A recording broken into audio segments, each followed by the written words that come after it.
Hi guys, today I want to show you how to download and install mods in BeamNG.drive, followed up by a little tutorial on how to make your game going from looking like this to this. If you already know how to install mods, skip to the next segment. I'll start off by showing you what I usually look for when downloading mods from Modland, because as you might know, you gotta be a little careful on here. First of all, you have to look for at least some comments, then a good amount of downloads. One thing that makes sure that the mod is safe to download is when it looks like this. Another thing you should look for is the little checkmark sign next to the creator, which indicates that they are verified. Most mods will have multiple download options, and if it's possible, I'd recommend the Modland Direct Download or ModsFire, but that's just a personal preference. I'll do the direct download in this case. Then you just have to wait 5 seconds and press the download link. All mods on Modland come as a zip file automatically, which is what we'll be using. Once your files are downloaded, you'll find them in your downloads.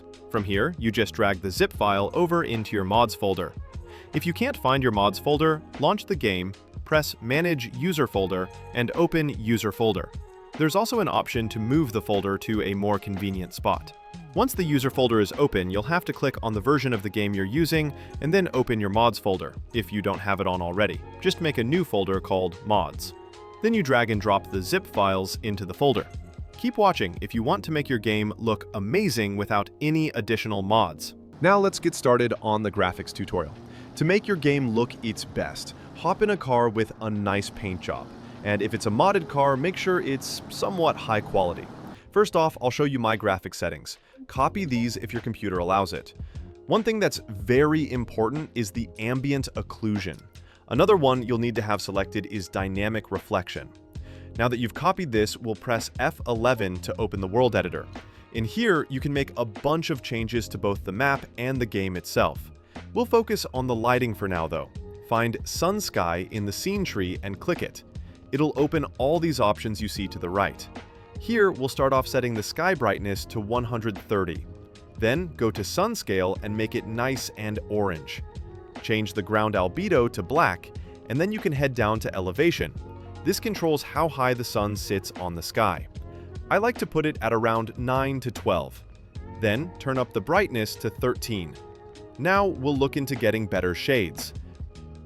Go to text size and press the plus sign. Then go log weight and change it to 0.990. Notice how the shades are much sharper? As you can see, the game looks way different now. You can do this on any map in the game, modded ones as well. Let me show you how my game looks driving around the map.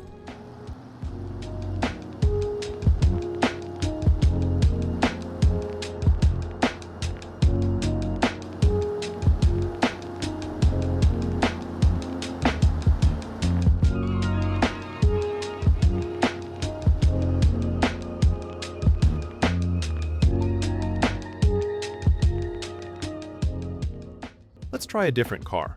To make the car in the game look the best, I'd recommend cars with deep colors and good reflections. I'll go for a Regera in this case.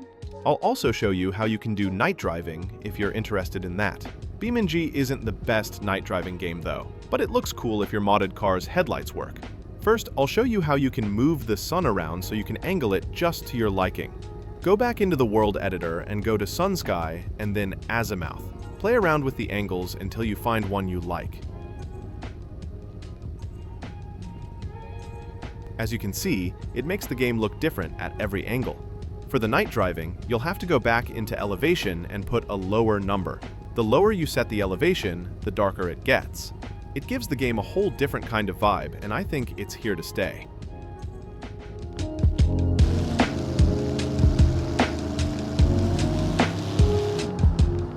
Thanks for watching. Let me know if there's any other things you'd like to learn